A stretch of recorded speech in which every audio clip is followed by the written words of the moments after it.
शांति। आज 23 अगस्त 2023 की बाबा की साकार मुरली है। मुरली के महावाक्य हैं, मीठे बच्चे, जिस मात पिता से तुम्हें बेहद का वर्षा मिलता है, उस मात पिता का हाथ कभी छोड़ना नहीं। पढ़ाई छोड़ी तो छोरा छोरी बन जाएंगे। प्रश्न है, खुश नसीब बच्चों का पुरुषार्थ क्या रहता? उनकी निशानी सुनाओ। उत्तर है, जो खुश नसीब बच्चे हैं वह देही अभिमानी रहने का पुरुषार्थ करते हैं। जो सुनते हैं उसका औरों को दान देते हैं। वह शंख ध्वनि करने बिगड़ रह नहीं सकते। धारणा भी तब हो जब दान करें। खुश नसीब बच्चे दिन रात सेवा में फर्स्ट क्लास मेहनत करते हैं। कभी भी धर्मराज से डोंट केयर नहीं रहते। सिर्फ अच्छा अच्छा खाया, अच्छा अच्छा पहना, सर्विस नहीं की, श्रीमत पर नहीं चले तो माया बहुत बुरी गति कर देती है। गीत है भोलेनाथ से निराला। ओम शांति। बिगड़ी को सुधारने वाला तो एक ही है, यह दुनिया नहीं शांति। तुम बच्चे समझते हो, जो यहाँ बैठे हो, तुम्हारे में भी नंबरवार पुरुषार्थ अनुसार जानते हैं। बिगाड़ने वाली है माया, आसुरी मत पर चलने वाले ही बिगड़ते हैं। अब तुम बच्चे जानते हो, भोलानाथ शिव को ही कहा जाता है। शंकर को भोलानाथ नहीं कहते हैं। भोलानाथ उनको कहा जाता है जो बिगड़ी को बनाने वाला है, बड़ा भोला है, गरीबों को अखुट खजाना देने वाला है, बच्चों को आदि मध्य अंत का ज्ञान देते हैं, जिसके यह चित्र बने हुए हैं। और कोई ऐसा नहीं समझते कि यह उल्टा वृक्ष है। भगवानुवाच है कि इस झाड़ और ड्रामा का ज्ञान और कोई वेद शास्त्र में नहीं है। भगवान ने ही दिया है, उनका ही शास्त्र है, जिसके लिए कहा जाता है सर्वशास्त्र शिरोमणि भगवद गीता। परमपिता परमात्मा कितना मीठा बाबा है, परंतु उसकी याद माया भुला देती है। तुम शिव बाबा को याद करने की कोशिश करते हो, लेकिन माया बड़ी ज़बरदस्त है, वह तुमको याद करने नहीं देगी। अब बाबा तुमको इस रोने की दुनिया से दूर ले जाते हैं, जहाँ 21 जन्म तुमको रोने की दरकार ही नहीं रहती है। तुमने 63 जन्म तो रोया है, 84 जन्म नहीं कहेंगे। यह भी तुम बच्चे ही जानते हो।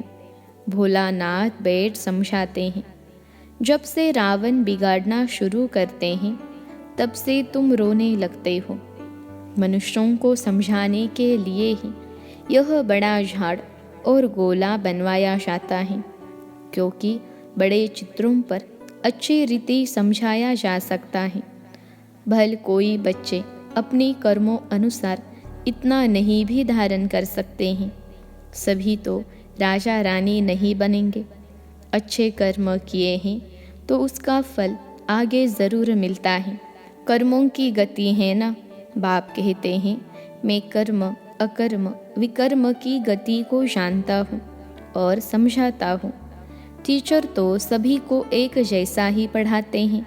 फिर कोई अच्छे नंबर से पास होते हैं, कोई नापास होते हैं। कहेंगे क्या करें, कर्मों का ऐसा ही हिसाब किताब है जो हम पढ़ते नहीं। यहाँ भी ऐसा है, कोई तो अच्छा पढ़ते हैं, कोई तो पढ़ाई अथवा कॉलेज को ही छोड़ देते हैं। कॉलेज छोड़ा, गोया बाप टीचर सदगुरु को छोड़ा। छोड़ने से छोरा बन जाते हैं। छोरा उनको कहा जाता है जिनके माँ बाप नहीं होते हैं। तो माता पिता जिनसे स्वर्ग का वर्षा मिलता है, उनको छोड़ा तो छोरा छोरी बन जाते हैं। यहाँ भी कई समझते हैं यहाँ से छूट पुरानी दुनिया में जाए, लेकिन वहाँ ज्ञान तो उठा नहीं सकते। वहाँ तो नाटक, बाइस्कोप, घूमना फिरना, अच्छा कपड़ा आदि मिलेगा। जिनकी तकदीर में नहीं है तो फिर ऐसे ख्यालात चलते हैं। विनाश काले विपरीत बुद्धि होती है तो फिर पुरानी दुनिया तरफ चले जाते हैं। तुम जानते हो पुरानी दुनिया तो जल्द खत्म होनी है, साथ में तो कुछ नहीं चलना है। तुमको इस देह अभिमान को भी छोड़ना है। देह अभिमान के कारण ही और सब विकार आते हैं। देही अभिमानी बनने में बहुत मेहनत है। बाप कहते हैं, अपने को आत्मा समझो। मैं भी टेम्पररी इस तन में आया हूँ। हम सो देवता थे, अब फिर हम सो शूद्र बने हैं। श्रीमत पर चल, हम विश्व को स्वर्ग बनाते हैं। तुम बच्चे कितने खुश नसीब हो। जब शिव बाबा आते हैं तब तुम भारत माताओं को ही शक्ति सेना बनाते हैं। इसलिए ही तुम्हारा नाम पड़ा है शिव शक्ति सेना। तुम शिव से शक्ति ले अपना स्वराज्य स्थापन कर रहे हो। ऊंचते ऊंच है शिव बाबा। दुनिया तो बिल्कुल ही घोर अंधियारे में है। तुम्हारे में भी नंबरवार पुरुषार्थ अनुसार सोजरे में है। कोई कोई की जोत जगती ही नहीं है, वह भी ड्रामा में नूंद है। किसी की जोत जगती भी है तो फिर माया बुझा देती है। चलते चलते माया का तूफान लगने से फिर वैसा का वैसा बन जाते हैं। इस दुनिया में कोई तो बहुत साहूकार है, कोई 10 रुपया भी नहीं कमाते। कई मनुष्यों को भोजन भी मुश्किल से मिलता है। खाने के लिए कितना पुकारते हैं। बाबा उन द्वारा यानी विदेशों द्वारा सहायता करवा रहे हैं। यह मनुष्य तो नहीं जानते, यह भी ड्रामा में राज है। तुम जब बहुत दुखी होते हो तब बाप आते हैं। अगर उन्हों को प्रेरणा नहीं मिलती तो तुमको मदद नहीं करते। अभी तुम्हारी कंप्लीट राजधानी स्थापन नहीं हुई है। तो यह चित्र है, किसको समझाने के लिए इनका बहुत महत्व है। जैसे मैप्स यानी नक्शे होते हैं। मैप के सिवाय कैसे पता पड़े फलाना शहर कहाँ है। यह मैप्स वहाँ नहीं होंगे। यहाँ तो भारत कितना बड़ा है। वास्तव में भारत की सबसे जास्ती संख्या होनी चाहिए। तो रहने लिए कितनी जगह चाहिए। स्वर्ग में तो बहुत थोड़े रहेंगे। तुम्हारी बुद्धि में यह बातें हैं।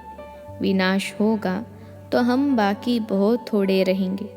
झाड़ का फाउंडेशन है ना, फिर बाद में झाड़ वृद्धि को पाता रहेगा। फिर नंबरवार और झाड़ लगते रहेंगे। तुम्हारे में भी बहुत थोड़े हैं जो इन बातों को समझते हैं और नशे में रहते हैं। हम बाबा द्वारा नॉलेजफुल बनते हैं। बाबा तो बहुत सहज बतलाते हैं। कहते हैं सिर्फ इस सृष्टि चक्र को ध्यान में रखो। सृष्टि चक्र और शंख, जो ज्ञान का शंख बजाने वाले नहीं होंगे तो उनको गीता सुनाने वाला ब्राह्मण कैसे कहेंगे। गीता सुनाने वाले भी नंबरवार होते हैं। जो अच्छे पक्के विद्वान होंगे उन्हों को नशा रहेगा। कितने हजारों मनुष्य बैठ सुनते हैं। तुम्हारी तो है नई बातें। कहते हैं इन्हों का ज्ञान न हिंदुओं का है न मुसलमानों का है, पता नहीं कहाँ से लाया है। फिर भी कई तो समझते हैं ना। भोलानाथ बाबा भक्तों का रक्षक भगवान पतित पावन आया है, उनको आना ज़रूर है। बाबा कहते हैं मेरी यादगार के भी मंदिर हैं। मैं आया ही हूँ पतितों को पावन बनाने। यह तुम बच्चे जानते हो। बाबा आकर हमको 5000 वर्ष पहले समान समझा रहे हैं। तुम कहते हो बाबा हम भी 5000 वर्ष पहले आए थे, आपसे वर्षा लिया था। इतने ढेर बच्चे कहते हैं इसमें अंधश्रद्धा की कोई बात ही नहीं। सभी कहते हैं बाबा हम आपके पोतरे ब्रह्मा के बच्चे हैं। कोई से भी पूछो तो कहेंगे हाँ शिव बाबा के बच्चे तो सब भाई भाई हैं। फिर साकार में ब्रह्मा की औलाद होने से भाई बहन ब्रह्मा कुमार कुमारी हो गए। तो यह बुद्धि में रहना चाहिए। हम ब्रह्मा के बच्चे ब्रह्मा कुमार कुमारियाँ ठहरे। इसमें विकार की कोई बात नहीं। एक ही कुल हो गया। प्रजापिता ब्रह्मा रचयिता है। ज़रूर यह प्रजा है ना। शू बाबा आकर ब्रह्मा द्वारा बच्चे बनाते हैं तो ज़रूर सतयुग के पहले आए होंगे। जो ब्राह्मण फिर देवता बनते हैं वह ज़रूर पवित्र रहेंगे। जो पवित्र बनते हैं वह अपना राज्य भाग्य लेते हैं। शू बाबा ब्रह्मा द्वारा यह रचना रच रहे हैं। तुम जानते हो हम 5000 वर्ष पहले भी संगम पर थे, अब भी है, फिर हम देवता बनेंगे। सतयुग में व कलयुग में कोई ब्रह्मा कुमार कुमारियाँ नहीं होते हैं, संगम पर ही होते हैं। ब्रह्मा कुमार कुमारियाँ भाई बहन बनते हैं। यह पवित्र रहने की युक्ति है। जो पवित्र नहीं बनते वह तो विश्व का राज्य ले न सकें। ब्राह्मण ही देवता बनने वाले हैं। बाप समझाते हैं, बच्चे पुरुषार्थ करके धारण करो और दूसरों को कराओ। जब देवता बनने लायक बन जाएंगे तब विनाश होगा। विनाश सामने खड़ा है। जो अच्छे सर्विसेबल बच्चे हैं उनके बुद्धि में ठहरता है। दान नहीं करते तो बुद्धि में ठहरता ही नहीं है। कई ब्रह्मा कुमार कुमारियाँ अच्छे फर्स्ट क्लास मेहनत करते हैं, कोई सेकंड कोई थर्ड क्लास करते हैं, तो मिलेगा भी ऐसा ही। सभी कहते हैं हमको फर्स्ट क्लास ब्रह्मा कुमारी भेजो। अब इतनी कहाँ से लाएंगे? यह भी शू बाबा जानते हैं कि फर्स्ट क्लास कौन है। हर एक की अवस्था को जानते हैं। बहुत बच्चियाँ अच्छी सर्विस करती हैं। ब्राह्मणों यानी लौकिक ब्राह्मण को खाने का बहुत रहता है। जगह जगह धामा खाते रहते हैं। बच्चों में भी कोई है, अच्छा भोजन न मिले तो आराम न आए, बाबा मम्मा का नाम बदनाम कर देते हैं। फिर समझाओ तो गुस्सा आ जाता है। कई धर्मराज को भी डोंट केयर करने वाले हैं। वह फिर आश्चर्यवत भागंती हो जाते हैं। माया ऐसी बुरी गति करा देती है जो श्रीमत पर नहीं चलते। फिर विकार के लिए अबलाओं पर कितने अत्याचार करते हैं। अत्याचार भी अहो सौभाग्य है। बाप से वर्षा तो ले लेंगे ना। बहुतों पर अत्याचार होते हैं क्योंकि विष बिगड़ रह नहीं सकते। यह है दुर्गति की दुनिया। इसमें किसकी सदगति हो नहीं सकती। मृत्यु लोक और अमर लोक को कोई नहीं जानते। अमर लोक सतयुग में है। आदि मध्य अंत सुख दिखाते हैं। अमरनाथ ने पार्वती को कथा सुनाई। अब सूक्ष्म वतन में तो कथा सुनने की दरकार नहीं, तो यह कथाएं आदि कहाँ से आई? अमर कथा सुनाई, फिर सूक्ष्म वतन से कहाँ गई? कुछ भी पता नहीं। तो इन बातों को अच्छी रीति समझाना चाहिए। कथा सुनाने वाले तो बहुत हैं, पहले उन्हों की बात सुनकर फिर समझाना चाहिए। दशहरे पर बड़े बड़े आदमी रावण को देखने जाते हैं। सेंसिबल मनुष्य समझेंगे कि बंदर कैसे राम को सहायता करेंगे, कुछ भी नहीं समझते। इस समय तो नेशन यानी देश नेशन से लड़ते रहते हैं। एक क्राइस्ट के बच्चे आपस में लड़ते हैं। बाप कहते हैं यह भी ड्रामा की भावी है। ड्रामा का मालूम पड़ा है तब तो तुम अब पुरुषार्थ करते हो। जानते हो अब खेल पूरा होता है। बाबा से वर्षा लेना है। यह ड्रामा का राज और कोई की बुद्धि में नहीं है। बाबा ने आकर सब राज समझाए हैं। पढ़ाने वाला पतित पावन वह बाप है। बलिहारी उनकी है। माया नीच बनाती है। ऊंचते ऊंच बाप ही आकर ऊंच बनाते हैं। कहते हैं बच्चे अब मेरे से सुनो। पुरानी देह का भान छोड़ने का पुरुषार्थ करते रहो। अभी तो तुमको पतियों का पति मिल गया है जो स्वर्ग की बादशाही देते हैं। वहाँ है ही संपूर्ण निर्विकारी। यह है संपूर्ण विकारी दुनिया। दुनिया एक ही है, वही संपूर्ण निर्विकारी फिर संपूर्ण विकारी बनते हैं। पहले भारत स्वर्ग था, अब नरक है। यह चित्र बड़े वैल्यूबल हैं। विलायत में कोई को समझा कर दो तो कहेंगे कि यह चीज़ तो बड़ी अच्छी है। कैसे सृष्टि का चक्र फिरता है, किस किस की डिनेस्टी चलती हैं, सबके चित्र इनमें हैं। कोई भी धर्म वाले को समझाने से खुश होंगे। हाँ, आगे चल 1-2 से सब सुनेंगे। यह तो बहुत अच्छी नॉलेज है। विलायत में कोई सेंसी भूल जाए तो बहुत सर्विस हो सकती हैं। अच्छा, मीठे मीठे सिखिलते बच्चों प्रति माता पिता बाप दादा का याद प्यार और गुड मॉर्निंग। रूहानी बाप के रूहानी बच्चों को नमस्ते।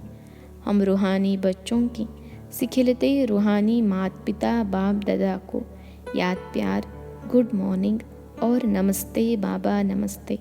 धारणा के लिए मुख्य सार पहली पॉइंट है, कर्म अकर्म विकर्म की गति को बुद्धि में रख श्रेष्ठ कर्म करने हैं। पढ़ाई कभी नहीं छोड़नी है। दूसरी पॉइंट है, ज्ञान दान करने से ही धारणा होगी, इसलिए दान ज़रूर करना है। कभी भी बाप की आज्ञाओं को डोंट केयर नहीं करना है। आज का वरदान है, सब व्यर्थ चक्रों से मुक्त रहें। निर्विघ्न सेवा करने वाले अखंड सेवाधारी भव। सब व्यर्थ चक्रों से मुक्त रहें। निर्विघ्न सेवा करने वाले अखंड सेवाधारी भव। विश्लेषण है, सेवा तो सब करते हैं, लेकिन जो सेवा करते भी सदा निर्विघ्न रहते हैं, उसका बहुत महत्व है। सेवा के बीच में कोई भी प्रकार का विघ्न न आए। वायुमंडल का, संग का, आलस्य का यदि कोई भी विघ्न आया तो सेवा खंडित हो गई। अखंड सेवाधारी कभी किसी विघ्न में नहीं आ सकते।